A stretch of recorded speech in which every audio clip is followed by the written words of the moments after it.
Hello and welcome to Byju's Exam Prep IAS. A very good evening to all of you. I welcome you all to today's Current Affairs webinar.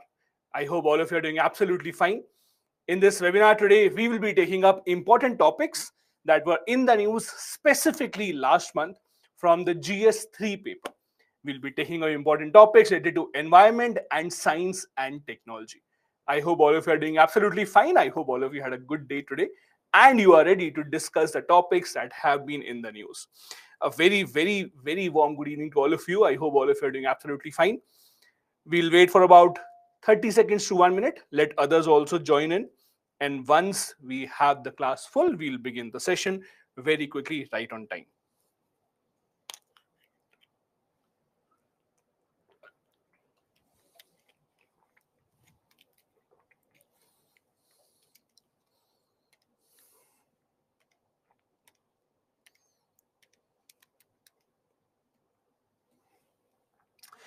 Perfect.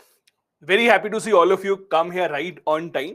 It's 8:30, the beginning of the webinar. We have taken up important topics from GS3 that were in the news last month. We'll be talking about topics related to environment and topics that have been related to science and technology. Our focus mainly would be to discuss those topics which are more relevant from the mains examination point of view. Keeping that in mind, I'll also be giving you practice questions for each and every topic that we are going to be discussing. We'll try and see what are the important pointers that we can write in those questions as well, so that later on, once the class is finished, whenever you have the time, next day or over the weekend, you do try to write answers to those questions as well. Before we begin, just a quick reminder how to access this particular session on your app. I'm sure all of you would have already have the Byju's Exam Prep app.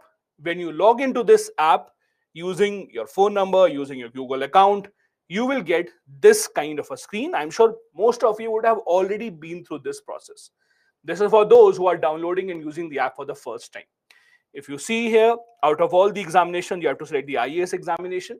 And then you get two options, either IAS, this IAS means English course, or you can choose the IAS Hindi one, whichever preference that you have. Then you'll get this kind of a screen where you will have home, practice, test series, you will have your IAS BTLP. Inside that BTLP, you will find this option of My Classroom, and this is where you will actually find the class for today. So this place where it says you have no classes, this is where you will find the class to join this webinar. So having gotten that out of the way, I'm really sure that all of you already know this, all of you are accessing this class, but just in case in the future you have any problem with accessing this particular webinar, this is where you can actually take this webinar. Now, let's come to the agenda that we have for you today. We have for you 5 important topics that were in the news in the month of August. These topics, as you can see, are the ethanol blending program.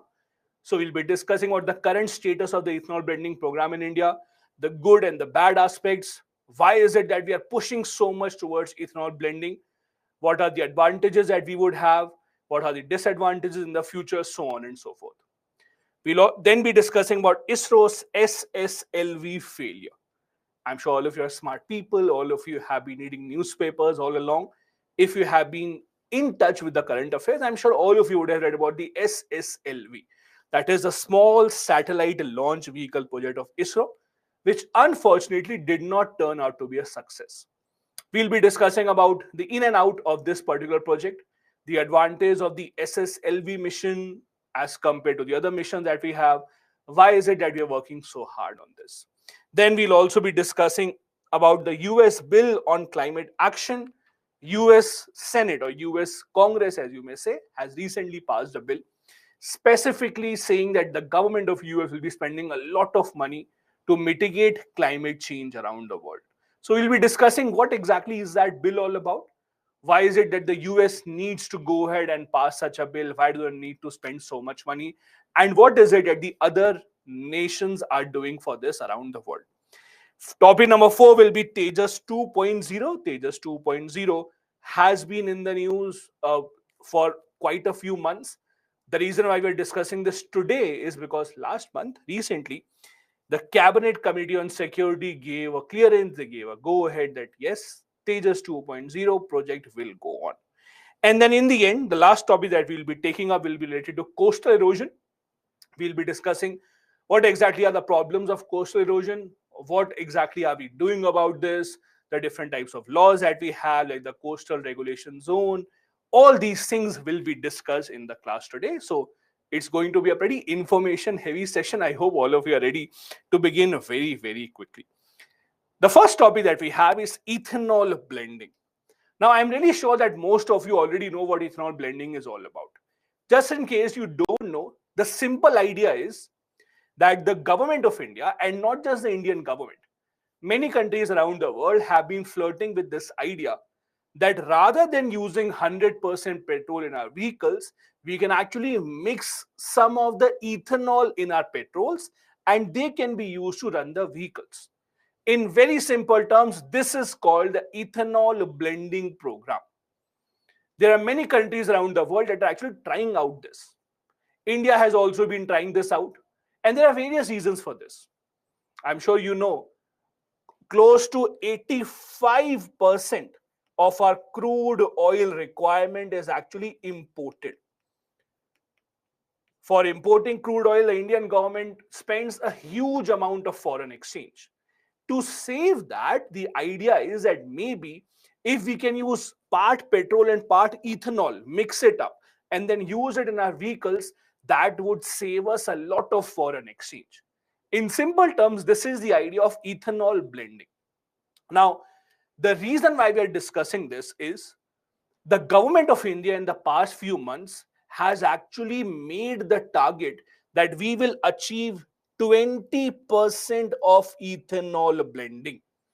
Meaning that if, for example, you fill up 1 liters of petrol in your car, then actually out of that 1 liter petrol, 800 ml will be petrol and 200 ml will be ethanol. That is the idea. That is the goal that we have set for ourselves. The goal is to achieve 20% ethanol blending. Now, the question that I have is, till which year or by which year are we looking to achieve that? Any idea? By which year actually are we looking to achieve this? Okay, some people are saying 2022. 22 is right now. So not 2022. Okay, so this is 2025. So there are half responses who are saying me 2030 and half of you are saying 2025. In a way, I would say both are correct, because the earlier goal of the government was, the earlier target was that we will achieve it by 2030. Then the government of India changed this target and said, no, we will achieve it by 2025 itself. That is why it has become a part of discussion. The government of India has actually made the target even taller, that we will achieve this by 2025. Now, the next question that I have is, the target is 25%, fine, but what is the current status? Can you tell me? Right now, how much ethanol are we blending in our petrols? Any idea? Any random percentage? Okay, very smart people here. 10%. So about 10% is the current status. The current status is 10%. So we are gradually moving towards that. One by one, we are gradually moving ahead. And we have already reached the 10% status. The aim is to get it to 20%. Now, it's not as easy as it sounds. It's not like you just have ethanol, you put it in the petrol, at the petrol pump, you mix it up and the car will start. No. Obviously, when you are changing the fuel, the vehicle engine also has to change accordingly. So government of India overnight cannot decide that, okay, from tomorrow onwards, we'll have 50% ethanol or 45% ethanol. That will not work. Because accordingly, if you are changing the fuel type, if you are changing the composition of the fuel, you will have to make sure that the engine that is using that fuel also changes. So whenever the government of India or government of any country introduces this kind of a policy, it has to be in line with the automobile industry. It has to be in line with the other laws that we have in the country. And that is why it's a very gradual process that is happening. Now, ethanol, I'm sure all of you would have heard in general science, ethanol is one of the biofuels which is primarily produced from fermentation of sugar by yeast. Now, the word fermentation, I'm sure, is a word that you are very familiar with since your school days. The word fermentation simply means breakdown. break down by different methods. So either you break down certain material by the use of bacteria, you break down certain material by the use of yeast, other microorganisms. That in simple terms is called fermentation. So fermentation would be breaking down of the sugar by the use of yeast. That is how you actually have ethanol at your hand. Ethanol blending program, as I said in very simple terms, means that we will use part petrol and part ethanol to mix it up and then run the vehicles according to it. The reason is very simple. We discussed this in the very beginning of the class. India imports close to 85% of our requirements when it comes to crude oil. Only close to 14 to 50% is the crude oil that we have from India itself. So our import bill, especially the money that we spend in foreign exchange for crude oil, is humongous. In order to curtail that, this particular program has been thought of. As I said, the target is to achieve 20% by 2025. Those who are saying 2030, you are not completely wrong, because the government earlier had set a target of 2030. Now we want to achieve this target by 2025. This entire program, this entire target is also called as E20. So if you see the word E20 or if you see E20 written anywhere, E20 refers to the same thing. That is, when we have 20% ethanol that is blended with petrol, that will be called E20 program. And we will be looking to achieve that by 2025. One question that I have is ethanol blended fuel makes water in the engine of the vehicle? No. Ethanol blending fuel does not make any water in the engine of the vehicle's engine. So that doubt has to be set aside. Now, as I told you, the current status as per the government's record is the government of India has already reached the 10% target. So up till 10% we have had, but we are planning to achieve it, or we are planning to actually increase it to 20% overall. The target is to be achieved by 2025. Now, there are a lot of reasons why we are doing this. One reason that comes straight to your mind is that it will save the government a lot of money. It will save us a lot of money, the foreign exchange that we send in importing all that crude oil. But that is not the only significance. You also know that burning of petrol, be it in vehicles, be it in other applications, burning of diesel, petrol, all of this also harms the environment greatly. And we know that when we use part petrol and some part of it is ethanol, then burning of ethanol will be much lesser harmful to the environment. And that is also one of the reasons why ethanol blending program has been at the government's priority. That is, it will harm, or it will be much lesser polluting for the environment. Over here, I would like to make one point very clear to all of you. Please don't have this misconception in your mind that burning ethanol will be zero pollution. That is not the case. Yes, burning ethanol will also be polluting to a certain extent, but it will be much lesser polluting as compared to burning 100% of petrol. So this is where it is actually different. Also, it reduces our dependency on petroleum. If you see around the world, the countries which produce crude oil in large numbers and large quantities, the Middle Eastern countries or other nations, let's say Russia, etc., all of them have a lot of power at their hands. And India, as one of those nations that buys crude oil in such huge quantities, we have to maintain good relationship with all of those nations, because we buy crude oil year after year and we are almost dependent on them. That is why if we try to change our way, or if we are successful in introducing ethanol to a large extent, our dependency on those countries will also come down. As you can see here, India's import bill for crude oil is close to $119 billion. If you look at small nations, there are many nations around the world that don't even have this much money in all of their total import. But we spend this much money in just importing crude oil. So it's a huge amount of money. A huge chunk of our foreign reserves are just going out for buying crude oil. And to reduce that, this program will come in very, very handy in the long run. Now, everything is not so easy. It's not that tomorrow we can wake up and we can start using ethanol in our cars or in our bikes. That will not happen. There are a lot of very, very keen and small aspects related to this issue. Some people are also against to this idea of ethanol blending in petrol as well. Let's see what are their points. First, the national policy on biofuel. Now, what does it say? In 2018, the government of India released something called the National Policy on Biofuel, where they talked about what are the different types of food products that can be used to convert and make ethanol out of it. Now, try and understand this problem.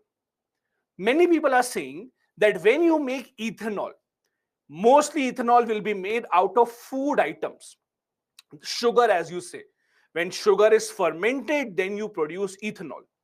Many people fear that if we divert a lot of our food production to just making of ethanol so that we can actually mix it with petrol, that might lead to a situation where the people in the country are hungry and they don't have enough food to eat. That is a big, big concern that we have, which has still not been resolved so far. In fact, the national policy on biofuel, when it was first introduced, it said that the only food products that can be used to convert into bioethanol would be those products that we don't eat. For example, grasses, algae, cellulosic material, those kind of things that we don't consume. This was the initial thought of the government of India, so that we never have a situation where all the produce is going towards making ethanol and people don't even have enough food to eat. So the initial policy was that we will only use those food products which are not consumed by the people. Only that should be used for ethanol. However, that has now changed. Now, why has that changed? See, India, if you look at the history of India, it's a very interesting thing to see. Even when we were not independent, India has had a history that we have seen a lot of famine. Famine means situation where people don't have enough food to eat, when they are dying of hunger. Since we have such a history of famine, we have seen a lot of people in Bengal in the British era actually dying of hunger. And that thought, that memory is a part of our history. That is why right now, when you see the Food Corporation of India, when you see the godowns of Food Corporation of India, they have so much wheat, so much rice stored in them. We will never need that much, but just because we are so fearful that we don't want that situation to come ever again. In fact, the godowns of Food Corporation of India are so full that most of the crops that are procured by Food Corporation of India are just lying outside the godown. They are going bad in the rain, in the floods, etc. But in India, we have had such a bad history, bad memory of famines that we are more comfortable in storing as much food as possible rather than diverting a lot of it to make ethanol. However, now the government has realized that India will never have a situation of famine because we produce a lot of food. So now what has happened is we are actually using other things as well that we might consume to produce bioethanol in India. Many people don't like it, but the government of India has realized we have a lot of grain surplus, we have a wide availability of technology, and now we are using those food materials as well that we might consume otherwise. Secondly, the risk of hunger still remains. As I said, the risk of hunger is because of our memory that we have. Since our independence, or at least since the Green Revolution, we have never had a situation where we don't have enough food for the people of the country. India right now has so much excess food, as you can see, since the time of the pandemic. When the pandemic began, when the lockdown began, since then the government of India is distributing free food grains to such a large population in India. That is because we have so much food grains with the Food Corporation of India right now. So that fear of hunger is more in our memory. In real terms, if you look at the numbers, if you look at the production of crops that we have in India, that will not really be true. One more thing that I would like to clarify here. Many people say that when we look at the hunger index, there are a lot of global hunger index that we have. when we have hunger index, we see that India is ranked as one of those countries where people are very hungry. I'm sure you would have also seen those. The global hunger index, where people say, oh, India or other developing countries have so many hungry people. Please understand that hunger is slightly different. I'll give you a very simple example. If I lock you up in a room for 6 months, don't worry, I'll not do that. But just in case you're locked in a room for 6 months, and every day you're only given rice to eat, nothing else, only rice, you will survive. You will keep eating it, you will survive. But your body is not getting other nutrients. So after 6 months, you will be called hungry. Because the word hunger, in terms of global hunger index, is not about whether you are getting food to eat or not.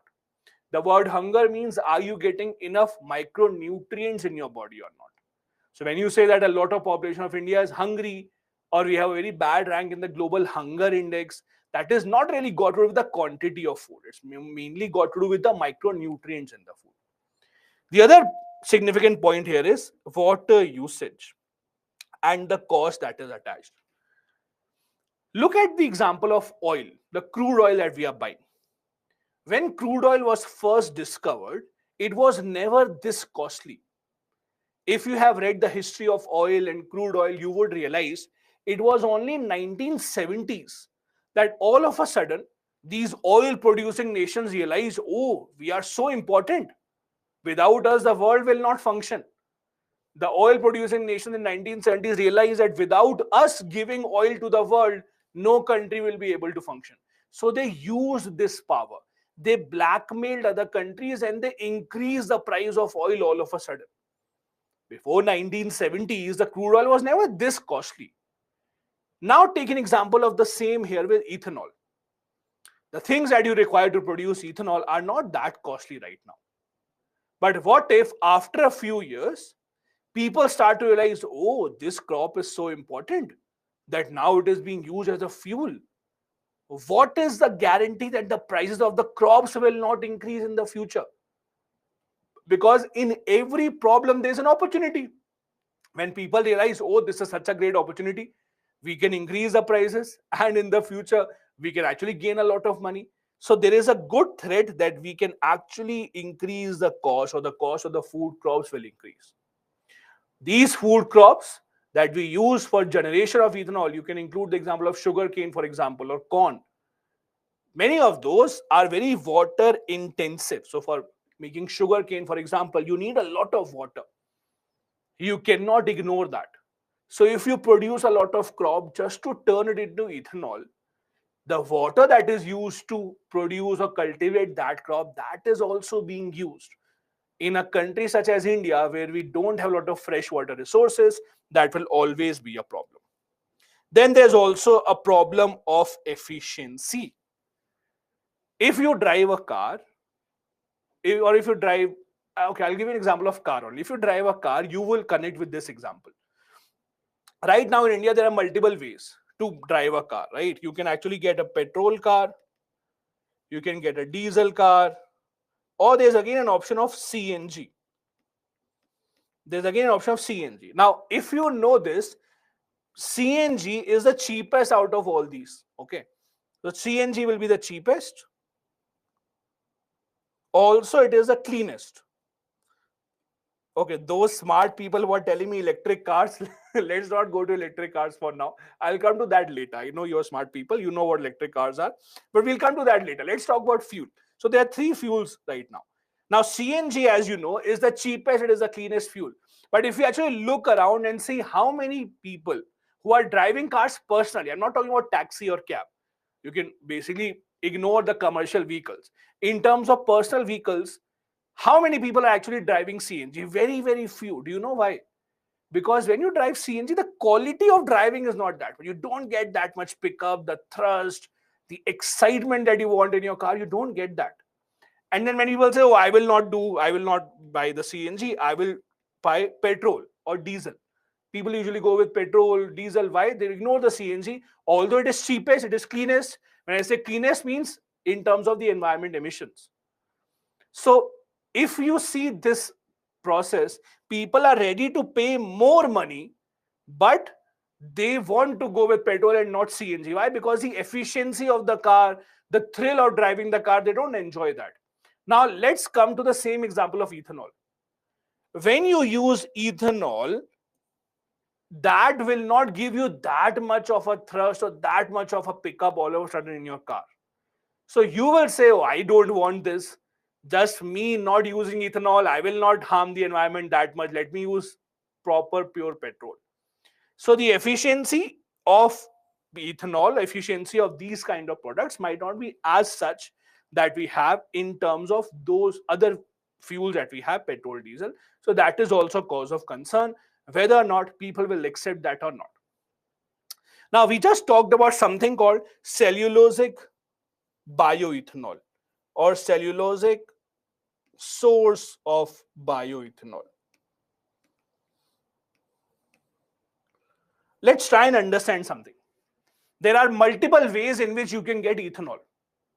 Usually, there are two methods or there are two sources of ethanol that are considered. One source is called starch-based. One source is called starch-based. And the other second one is called cellulosic-based or cellulosic source of bioethanol. Now, the difference between the two, as you can see in the photo, is very, very clear. Starch-based bioethanol is actually extracted from that part of the plant that you and me we consume, like the grains, for example. If you have wheat, rice, etc., from their grain also, bioethanol can be extracted. That bioethanol will be called starch-based bioethanol. Then the second option is cellulose-based bioethanol. This is extracted from that part of the crop which people usually don't consume. For example, the fiber, the stem, this part, I'll just change the color.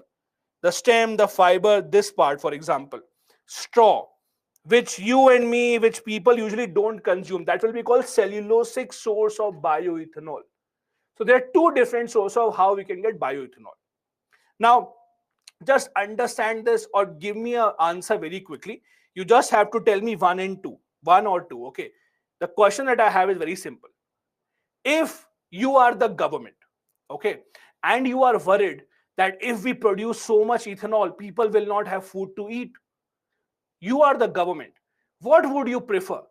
The ethanol should be produced from starch or should it be produced from cellulose? What do you think?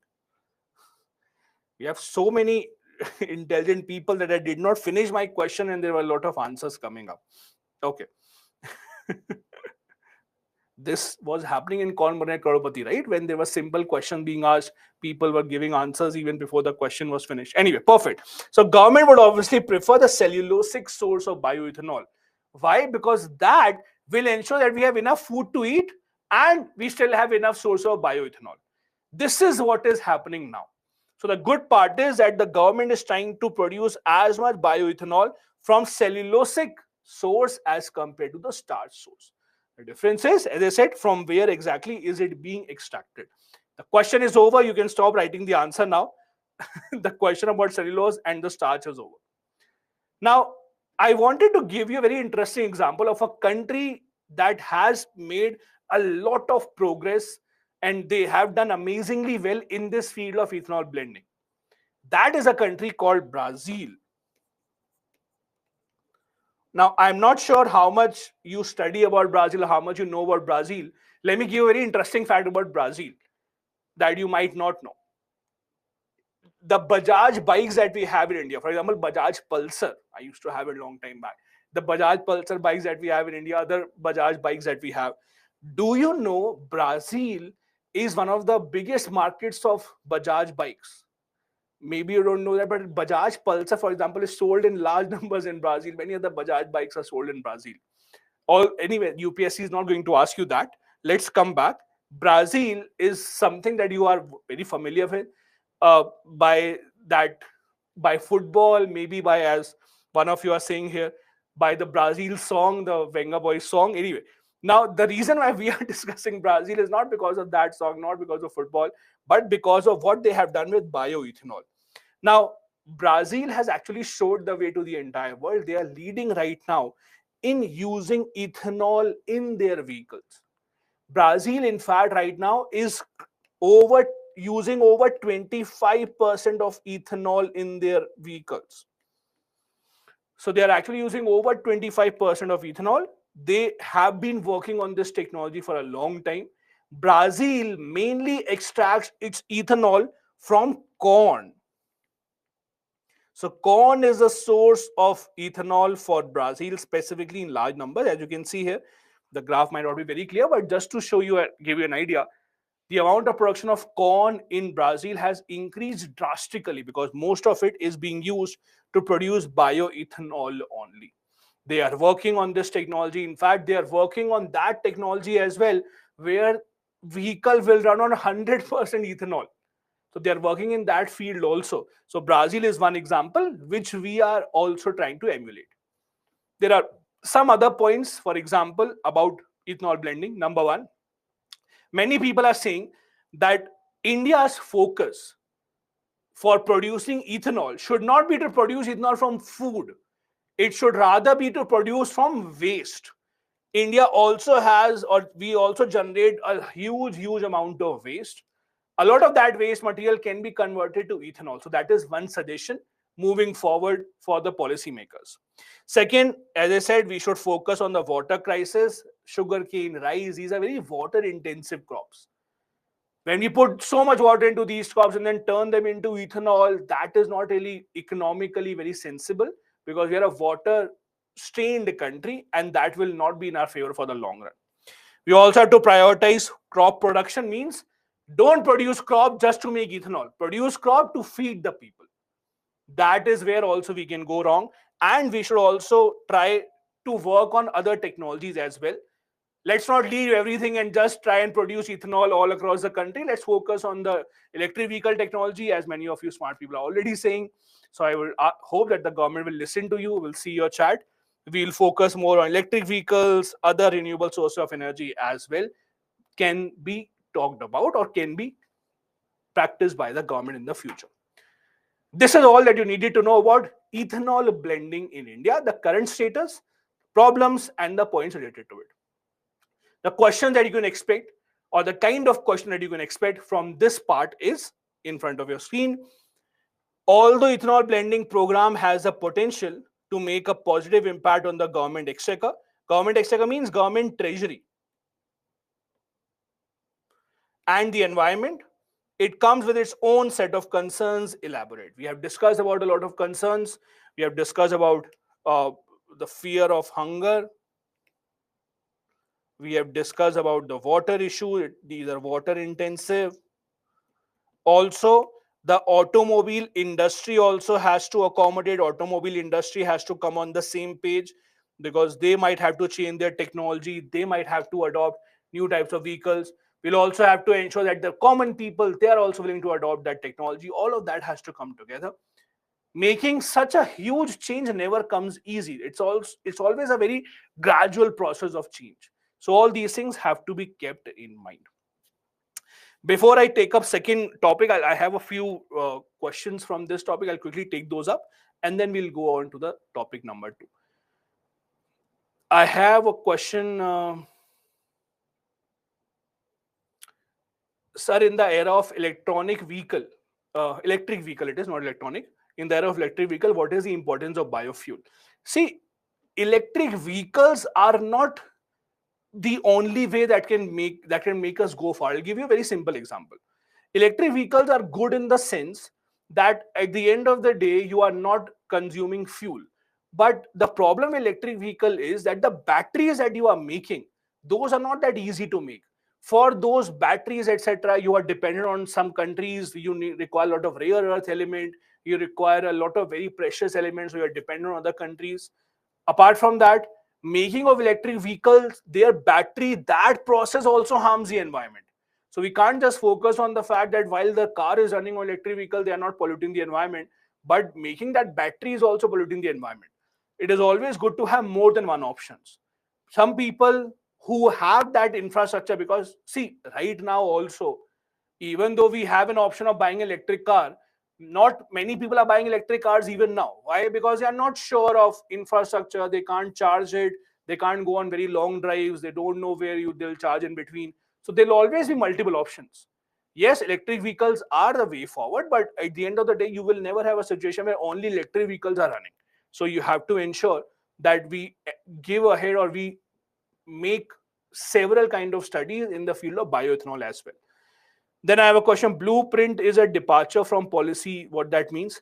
As I said, the earlier policy of the government, that is a national biofuel policy, said that we will only use those kind of products to make ethanol which people don't consume, the grains which have gone bad already. Now what the government is doing is, we are now using proper food material as well to make bioethanol, because we have a lot of food that is saved. So that's a departure from the policy. That's what we are saying. Then I have a question. Can we go for 100% ethanol blending? Not right now. It's a very gradual thing. As I said, for doing it 100%, you have to change a lot of things. You have to work a lot on technology. No country has been able to perform or have perfected. We might have a situation after 1 decade or 2 decades that we have a car that is running on 100% ethanol. Right now, it's not that possible, because right now, if you put ethanol in your car and your bike, it will not go anywhere. Then I have a question. Could synthetic fuel be an alternative to biofuel? It really depends. Synthetic fuel basically means artificial fuel. It really depends how feasible it is, because again, just making fuel is not the end of it. You have to ensure that the product or that the engine of the vehicle is also compatible with it. Then I have a question. Why can't we use ethanol technology used by Brazil in their vehicles? It's not that easy. You have to understand, every country has different sets of policies. Every countries are at different stages of their development. For example, countries such as Brazil may have started working on it a long time back. So where they are placed, how they are actually, or how their policies are made, how their government has given a push to making of ethanol through corn, their infrastructure setup is very different as compared to India. So it's not that we can just copy it around. But don't worry, we are on our way. We don't have to copy it from anywhere. Perfect. So these are the questions given to me for now. I'll take up more questions at the end if we have time, so don't worry. The next topic that we'll have, topic number 2 for today, is about ISRO's SSLV failure. Now, usually, and this is actually a very fortunate thing, usually the word ISRO and failure are usually not used together, which is a very good thing. Usually when we say ISRO, we talk about successful missions or the great height that they have achieved. But unfortunately, a few weeks back, we did have a failure from ISRO when they tried their new technology called SSLV, which stands for Small Satellite Launch Vehicle. The name itself tells you what this is. This is a new kind of a launch vehicle that ISRO tried to use to send very small satellites, mainly satellites up to the weight of 500 kg. They tried to send that, but unfortunately, they were not successful. It was a failure. Now, I'm sure all of you are familiar with satellite launch vehicles, ISRO, etc. If you look at ISRO and how they launch satellites, you would have been, or you are very familiar with some words such as PSLV. There is GSLV. These are very familiar things. PSLV is Polar Satellite Launch Vehicle. GSLV is Geosynchronous Satellite Launch Vehicle. Now, Polar Satellite Launch Vehicle is the one that is most often used by ISRO. It is most often used by ISRO to send whatever satellite that they want. GSLV is mainly for heavy satellite that we have to send far away. You all would have read, whenever we talk about PSLV, we say that this is a workhorse of ISRO. Have you heard this? Workhorse of ISRO. This is a phrase that has become very famous. We always have PSLV, it is a workhorse. Now, why is it called a workhorse? In simple terms, this is a technology that ISRO has mastered. We never fail in this technology. Whenever PSLV is used, it is usually a success. GSLV, we are still working on it. There have been some successful missions of GSLV, but mainly ISRO depends on PSLV technology only. Now, we are trying to come together with a new form of launch vehicle called SSLV. Now, the first question is very simple. If we already have PSLV, then why do we need SSLV? If you are saying PSLV is such a great success, it is successful every single time, then why do you have to go ahead and make a new launch vehicle? To understand that, let me give you a very, very simple example so that you can understand what I'm trying to talk to you about.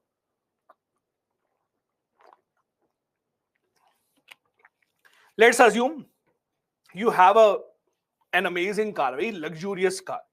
Let's say you have Audi or Bentley or whatever you are very familiar with. Now, if you're going on a family trip, if your entire family is going with you, obviously you will go in that car, flaunt it all around. Let's assume tomorrow morning your mom says, just go and buy bread and eggs. Go to the shop that is next to your door, just buy some bread and eggs. Would you actually take out your Rolls Royce and Mercedes and Audi just to go and buy that bread, buy that egg? Most probably not, because that particular narrow lane would not have the parking space. You will think by the time I take it out, I'll rather go walking, I'll rather go on a bike, I'll rather go uh, just call someone and they will give it to me. I don't want to take out my entire vehicle to actually go just 500 meters, right? It's an expensive exercise. It will take a lot of time. You will take the car out of your parking, reverse, and then go ahead, etc. So you rather keep it aside and you use something very small, cycle, car, etc., bike. Exactly the similar is the case here. When you have to send a very small satellite, when you don't require to actually put together PSLV altogether and then send it, why do you have to spend so much money? If you are sending a very small, minute satellite, a small vehicle can work, and that is where SSLV comes into the picture. So it's mostly about economy. It's mostly about being very cheap. The word cheap usually now the word cheap here has become a very negative word. Such a cheap guy. Not that cheap. Cheap basically means economic. Now, understand something from ISRO's point of view. You would see that ISRO keeps on sending a lot of missions. A lot of them are very helpful for the country. A lot of them help us in understanding something about India, keeping an eye on different parts of India. That all is fine. But there is one other interesting thing attached to ISRO. What they do is also for commercial purposes. What they do is for commercial purposes, meaning that when ISRO is sending a mission, what we do is we are actually trying to show to the other countries that, see, if you want to send a satellite, give us a contract, we will send it on your behalf. Give us the money, there is a fee that we will charge. You don't have to make your entire launch vehicle, you don't have to go into all of that calculation, etc. We have mastered this technology, give us the contract. ISRO, in that manner, earns a lot of money for the government of India. They earn a lot of foreign exchange for the government of India, because ISRO has proved that it is very economical, it is very efficient in sending a lot of missions. SSLV was also a step in that direction. Now, let's assume a very simple situation. Let's assume someone in Canada, France, etc. calls ISRO and says, we want to send a satellite. In how much time will you be ready? So what ISRO will do is, they don't manufacture PSLV rocket every single time from the starting. No. PSLV rocket or these kind of rocket launchers, basically the launch vehicles that we have, they're always kept in different parts. So for example, PSLV is made up of, let's assume, 20 parts. So those 20 parts are kept separate. Then when the contract comes, ISRO assembles them, and then we say, okay, now we can actually send this. For PSLV, ISRO will still take 2 to 3 days to assemble the entire launch vehicle. With SSLV, it is just a few hours. Within a few hours, they can say, okay, we are ready, bring your satellite, we'll launch it. It is also economical. That is why ISRO was trying to project and trying to experiment with the SSLV thing. Unfortunately, it did not really turn out to be a success. We'll discuss why, and we'll discuss what the problem was here. Now, ISRO, as I said, when they launched this SSLV mission, it had 2 satellites, actually, not one. One satellite was called EOS-02. EOS stands for Earth Observation Satellite. And the second satellite, a very small one, was called Azadi Sat. Now, Azadi Sat is a very interesting idea, and I'll just discuss it with you in just a bit. What is Azadi Sat and why was it done? But There are mainly two satellites that were sent, EOS-02 and Azadi Sat satellite. Now, let's first talk about the SSLV, and then I'll talk to you about what was that Azadi Sat, who built it, why is it interesting. It's a three-stage launch vehicle. Three-stage, basically, when you talk about stages, they are mainly dependent on fuels. So first stage is that taking off when they require a lot of thrust, when they take off from the ground. The second stage when they are trying to exit the atmosphere. Then you have the third stage when they have to make sure that we actually go in the proper orbit. So there are different stages of the launch vehicle. SSLV had three stages. Plus, apart from that, the last stage was called VTM. This VTM is Velocity Trimming Module. This was the last stage. So this SSLV had three stages plus the last stage, which was separate, called the VTM, Velocity Trimming Module. This was the stage where the problem started. This was the problematic stage because of which the mission could not be a success. And we'll discuss what the problem basically was. Now, this particular era that we are living in, it's not just ISRO. Most of these space agencies around the world are actually working on developing a lot of small satellites, because everyone has realized this, that will save cost, it will save us time. Why to spend a lot of money in making these huge launch vehicles? So rather than that, let's focus on the small launch vehicles only. So it's not just ISRO. Many countries around the world are focusing on sending small satellites. I'll give you an example. Did you see a few years back, ISRO achieved a world record by sending the most number of satellites in one go in the space? Did you see that? Just a few years back, it was in the news that ISRO has now made a world record sending over 100 satellites in the space. Did you see that? Okay, most of you would have seen that, right? Over 100 satellites were sent. Do you know what was the size of those satellites? The size of those satellites were like a phone. For example, this was one satellite. This is how, or even smaller than this. This is how the satellites were. The satellites that we spent are very, very small satellites. Because see, if you actually see what is the definition of a satellite, if you remember in your school time, what's the definition of satellite? Satellite definition was that there is a body artificially made or natural body that actually goes around in a circular orbit around a heavily body. That is what a satellite is. The size doesn't really matter. So, in fact, countries around the world are now focusing on small satellites to increase their efficiency. They are also in demand. A lot of countries are sending it. So that is why we also wanted to focus on that. It saves cost, as I said earlier, and it's a great business opportunity as well. Those who are asking what is VTM, we will discuss about that in just a bit. Don't worry. We will discuss what is Velocity Trimming Module. But this is why ISRO was actually trying to ensure that we are able to send the SSLV. If you go to satellite, if you go to the website of ISRO, if you go to a website of NSIL, that is a New Space India Limited, which is a department of the Government of India, you will get all this information about the SSLV launch. That is a small satellite launch vehicle.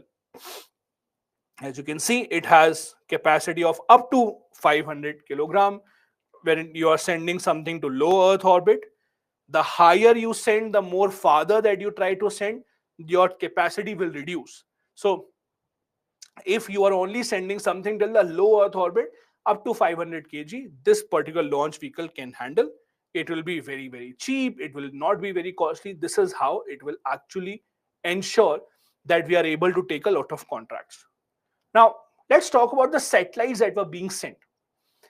Remember, in this particular mission of SSLV, the launch vehicle was important. That was in the news. The satellites that were sent were not really in the news so much, because everyone knew they were not very so important satellites that if they don't go or if they fail, something wrong will happen. Nothing wrong will happen as such. So a lot of focus was mainly put on the launch vehicle and not the satellites. But anyway, we'll talk about the two satellites that were there. One was Earth Observing Satellite, EOS-02, and the second one was called Azadi Sat. Now, what is Azadi Sat? Azadi Sat is actually a satellite built by students. So there is I would say, company or an organization which is called Space Kids India. if you actually see Space Kids India, so what they are doing is they try to give courses and they teach students about space technology, etc. They have collaboration from NASA also. So it was their students who actually built this small satellite. It was not a very high end or not a satellite that would have discovered something new entirely. It was just a small attempt by the students. Very, very small satellite, around 8 kg only, different kind of payloads to conduct some very, very basic experiments. That was the only idea. It was mostly about giving boost to the confidence of the student. It was not really something groundbreaking as such. That is why we don't really see a lot of discussion about the satellite that was sent. We are only seeing discussion about the SSLV. It is a launch vehicle. Now, what was the issue? The issue mainly was that the velocity trimming module, this last one, did not really work well. Now, what is this exactly? Velocity trimming module is the last stage. After the third stage, the fourth stage of this launch vehicle was called velocity trimming module. Now, what does it mean? Basically, when you send a satellite, at the beginning, when you are sending it from the surface of the earth, you require a very high velocity so that it can escape the gravitational force of the earth. It can escape the earth atmosphere. Then, when it is about to reach its destination, when the satellite is about to reach the destination, then you have to reduce the velocity. Think of it like a car or a bike that you're driving. When you're driving on a highway, you're going at a very high speed, but when you're about to reach your destination, you will have to slow down, right?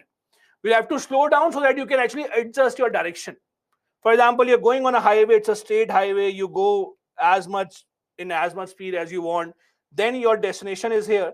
Then obviously you will slow down, you will see what is the way, how to park the vehicle, etc. So in the end, obviously your speed has to be slowed, means your speed has to trim down. This is the last stage of the launch vehicle where the speed has to be reduced so that they can effectively be placed in the exact orbit where they wanted to go. This is where it did not work. This is where the failure actually occurred. We did not have the end destination, the end orbit that they wanted to achieve could not really actually be achieved because the last stage malfunctioned. Also, there are two very important words that you need to understand, or phrases that you need to understand. One is elliptical orbit, and the other is the circular orbit. Now, elliptical orbits, circular orbits, as you can imagine, these are shapes of the orbit. So, if let's say this is the Earth, circular orbit would be obviously going in a circular stage. Okay, my drawing is not that great, but let's assume this is a circle. Okay, elliptical will be something like this. If this is, let's say, the Earth, it can be something like this. That can be elliptical. So basically, elliptical circular orbits are different. The problem here was that ISRO was trying to get these satellites in the circular orbit. That was the aim. But what we achieved was elliptical orbit, which we did not want, and that is why it is called as a failure. The reason why ISRO is saying that this was a failed mission, or this actually is a failed mission, is because the satellites ended up in an elliptical orbit, but we wanted them to actually go in the circular orbit. Now, usually what happens, if you look at ISRO's missions, usually what happens when a satellite is sent, it usually first goes in the elliptical orbit only, because that is the easier one to achieve. Then the satellite has certain sensors. Those sensors, their job is to change the orbit to a circular orbit. That is what their job is. In this case, those sensors were not able to do this. Because of the failure of those sensors to change the elliptical orbit into a circular orbit, that is why we had a situation where ISRO's mission has turned out to be a failure. And the impact is, if you can see here, the failure might actually impact ISRO's agreements with some countries and some other companies around the world.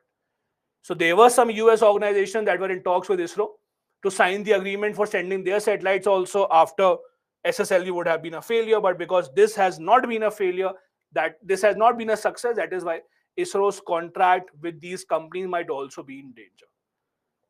All of that because of elliptical and circular orbit. Again, I'll repeat, ISRO wanted to send satellites in the circular orbit. That was the aim. But we were able to send it to elliptical orbits only. The difference is elliptical orbit will be something like this, circular orbit will be something like this. As simple as that. Now, there is a difference between the two. Why is it that ISRO or these kind of agencies want to send the satellite to circular orbit only, not elliptical? The biggest difference is when these satellites have cameras, when they are observing the earth. For example, we have the earth observation satellite. When they're observing the earth, they have cameras. It is ideal that the satellite remains at equal distance from the earth. So if the satellite is moving like this and earth is in between, that means the camera that we have will always be at an equal distance. So it is easy to choose and pick images of the earth. When it is in a elliptical orbit like this, then the camera angle will be different every time. You have to change the focus. You have to see if you are able to actually focus on a specific place or not. That is why for observing the earth, for these kind of satellites, we usually go ahead with circular orbit only. As I said, the responsibility of this is with the sensors. Those who missed it, I'll just repeat it once again. Usually when the satellites are sent, they are sent to elliptical orbit only first, because that is easier to achieve. After that, there are sensors in the satellite. The responsibility of those sensors is that those sensors will then change the path to a circular orbit. They will change the path, they will alter the path. In this case, it did not happen because the sensors of the satellite were not working properly. That is the entire idea, and that is why we had a situation where ISRO is saying that this has been a failure, unfortunately. This is everything that you needed to know about the SSLV launch mission failure. The kind of question that you can have here is this: how will the success of SSLV, that is a small satellite launch vehicle, impact ISRO's functioning in the long run? So you can talk about how ISRO's contract that we were looking to sign may be delayed for some bit. It also gives opportunities to other countries, other space agencies to catch up with ISRO. You can talk about these kind of things when you talk about this particular kind of a question. Let me see some doubts given to me. There's a doubt from the earlier question: difference between starch and cellulosic ethanol. Difference is mainly in the source of ethanol. When you're taking ethanol from starch, that is, you're taking it from that part of the grain, that part of the plant that we consume, like grain, wheat, rice. Cellulosic means you are making ethanol from that part of the plant that we don't eat, stem, branches, those kind of things. That is cellulosic ethanol. I have a question. What is secondary Azadi Sat? As I said, Azadi Sat is the name of the satellite built by the kids. That was a satellite sent by ISRO to the space in the SSLV mission, the second satellite. Then I have a question. What is the difference if it goes in elliptical and circular orbits? As I discussed just a few minutes back, if this difference is especially observed in those satellites which are trying to observe the earth. If you have cameras, those kind of machinery that has to observe the earth, if you're sending in the elliptical orbit, the camera angle focus has to be changed with the distance from the earth. But when you ensure that it's in a circular orbit, then it's an equal distance from the earth, so you don't have to keep on changing it. That is why circular orbits are preferred for this. I have a question. Please, sir, please mention word limit or marks for the practice question. Okay, if you are, let me give you the word limit. So for this, let's take 150 words as a word limit, or 10 marks. For the first question, let's take 200 words as a word limit and 15 marks, whichever one you prefer. Then I have a question. Did this delay in the burning of satellite occur because of the fuel? No, not really. ISRO did not really specify that. So I can't make an assumption why the stage failed. Whatever ISRO has told us, we can all only believe in that part of information. I don't know why. Then I have a question. So, like, both the satellites failed, or was it the one that was made by the students? Oh, no, no, don't blame the student. Students are very bright. It was not the satellites that failed. It was a launch vehicle that had this problem. So the launch vehicle was not able to put them properly in the orbit. It was the launch vehicle's responsibility, not the satellite's responsibility. So the blame, I should not say the word blame, but if you're blaming someone, the blame has to go to ISRO. Then I have one more question. Is it the failure of sensor or VTM? So ISRO said that both the things. ISRO said that VTM stage failed first, because of which we could not find the ideal orbit. And then from the orbit that we found, we wanted to convert that to circular orbit, but sensors were not able to do that. So ISRO has given the blame to both. As I said, in these kind of things, we can only trust what ISRO is telling us. So I can't say anything beyond what they told us. They said the fault was in both the things, the sensors and the VTM. VTM, as those who missed it, VTM is velocity trimming module, the last stage of this SSLV vehicle. I've already answered the circular and the elliptical orbit part, so I hope that part is clear. Perfect. So this was topic number 2 that we had for you today. Now let's jump in to something outside the country as to what happened in the US recently and why is it so significant. US government, US Parliament, I should say the US Congress recently passed a bill called the US Bill on Climate Action. Actually, they took the other name also. They said it's a inflation control bill, and many names are given to this bill. In simple terms, what has happened is US Parliament has given the permission to the US Congress to spend over $300 billion that will impact their efforts to fight against climate change. This is the very simple outline of the bill that the US president has been trying ever since he came to power. Joe Biden has been trying that we want to spend a lot of money to curtail climate change and greenhouse gas emissions. Now they have been able to do that. Now, try and understand something about US politics in just a few minutes, and then we'll go ahead with the bill. This particular topic is not really just about climate change bill. It is also a chance for us to understand how the US politics works. Let's imagine if Prime Minister Modi tomorrow says that I want to introduce a bill for whatever XYZ purpose. Let's not go into that. He says that I want to introduce a bill. And let's assume that BJP has a majority in Lok Sabha and BJP has a majority in Rajya Sabha. Okay? How much time do you think it would take for the bill to pass? What do you think? If Prime Minister says, I want to introduce a bill, BJP has a majority in Lok Sabha as well, both, how much time will it take for them to pass the bill?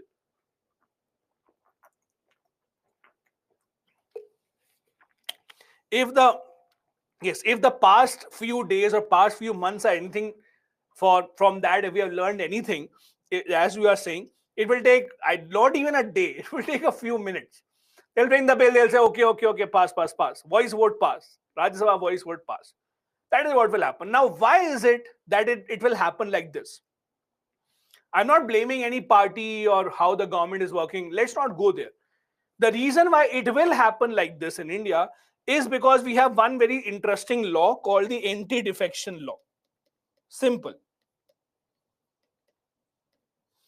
What is anti-defection law? In simple terms, if you are a member of, let's say, the BJP, you are a member of parliament, you cannot vote against a bill. As simple as that. If you vote against a bill, you will lose your own seat in the parliament. So because of anti-defection law, you know that if the government is introducing the bill, even if the members of parliament don't like the law, they will have to vote for it. It is as simple as that. Now let's come to what is happening in the US. US doesn't have anti-defection law. What does it mean? It means that if Joe Biden is the president, he is from the Democrat Party. Democrat Party has the majority in the lower house, so they will pass the bill there. In the upper house, that is the Senate, it's a 50-50. 50 members from Democrat, 50 from Republican. So when there's a tie, the casting vote is with the vice president. Vice president again is from Democrat. So effectively in Senate also they have the majority. So ideally it should not be a problem for Joe Biden to pass any of his bills. But that does not happen in US. In US, anti-defection law does not exist. Meaning that if Joe Biden or Democrat Party has introduced a bill, even though they might have majority in both the houses, there is no guarantee that the bill will pass. There is absolutely no guarantee. I'll give you a very simple example of how and why does it happen. Okay. Now, in very simple terms, let's assume there is a place in US. Okay. Let's say Texas. So let's say there's a place in US called Texas. Now in Texas, and let's assume that there are a lot of oil companies. Okay. What they do, they take out oil, they purify it, they sell. So because there are huge oil companies, what happens is a lot of people in Texas are working in the oil companies. So there are a lot of people, thousands and lakhs of people who are employed by these oil companies. Okay. Now let's take an example that Joe Biden, the Democrat president, is introducing a bill, and the bill says now oil mining or crude oil extraction is banned in the US. We will all focus on environment. We'll all focus on renewable energy. We'll only focus on hydropower, solar, wind. No oil will be extracted. Let's assume this kind of a bill is introduced. Now, a person who has won election from Texas, he is, let's say, from the Democrat Party. Would he vote for the bill or no? How can he vote for the bill? Because if he says, I will vote for the bill, because my party has introduced the bill, then the people of Texas will say, okay, come to us next time to ask for a vote, then we will see. That is why even in the Democrat Party, when Democrat Party introduced the bill of this particular climate action agenda, there were many people who were not voting on the bill from their own party. Why? Because they came from those areas where thousands and lakhs of people had their jobs in the fossil fuel industry. They had their job in the oil industry. So they said, we will not vote. That is why the US president, the Democrat Party, even though they had the majority, they had a very hard time in passing this bill. Finally, they were able to pass it. How were they able to pass it? This is also interesting. This is not the original bill that was introduced. The original bill that was to be introduced was that we will stop fossil fuel in some years. We will go towards green energy, no oil, nothing will be used. But now this bill that has been passed, it says, okay, we will have fossil fuel also, we will have green energy also. So there's a compromise now. This is not the original bill that the US president wanted to pass. It's a compromise bill because they have to get on board, they have to get support of those members also that favor the fossil fuel industry. That is why this bill is not just about green energy, it is about green energy and fossil fuel as well. And I'll show you some of the provisions. This is a scaled down version of the original bill. Original bill was Build Back Better. So US president wanted to bring a very, very big bill, spend a lot more money on green energy, not spend any money on fossil fuel, but he could not pass that bill. So he had to scale it down, he had to reduce it. And he said that, okay, now we'll spend something on fossil fuel as well. So these are the important provisions of the bill. Green energy transition will happen how? The government will spend $369 billion to give a push to renewable energy resources. Those companies who are working in the field of renewable energy, like those companies, for example, there's a company that is making electric cars, okay? Or let's say there's a company that is making solar cells. Let's take an example and I'll try and make you understand from the point of India as well. You know today that Indian government is trying to give a push to solar energy. If you have your own house, you have a terrace or you have any land, you can buy solar panel, you can put the solar panel there and you can generate electricity from it. It is available in the market, you can buy it very easily. But most people are not buying it. Why? Because this is costly. Setting up or installing solar panels is not very cheap. It will cost you a lot of money. Yes, in the long run, you will not have to spend on electricity, but in the beginning to install that, you have to spend money. So many people in India are not buying solar panels. So what will the government do? Government will give some money to companies who are making solar panels. That, okay, we are giving you money so that you can sell this cheap to the people, so that people can afford it. This is called in simple terms subsidy. Subsidy is when the government of India will say to the companies, okay, we are giving you money, reduce the cost, sell it cheaper to people so that they can put solar panels in their houses. Simple. Exactly this US will be doing now. US is saying that we will give subsidies to renewable energy companies so that we can ensure that they can sell it to at a cheaper cost to the people. They can afford it. That is where they will be spending most of this money. They will also reduce the tax on those people who are using green energy or who are using renewable source of energy. So government will be getting subsidy in that aspect as well.